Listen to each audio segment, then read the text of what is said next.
Okay, good morning mga ka-idol. So, nandito ngayon tayo sa Binyang Baywalk. So, mga ka-idol, so, matatanong nyo dito yung mga gusali.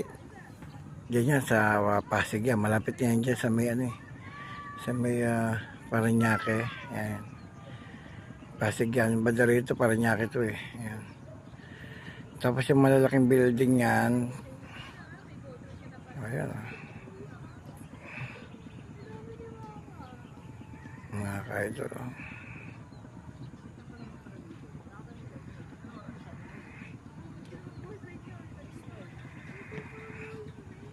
So dito ngayon tayo sa Binyang Baywalk mga ka-idol.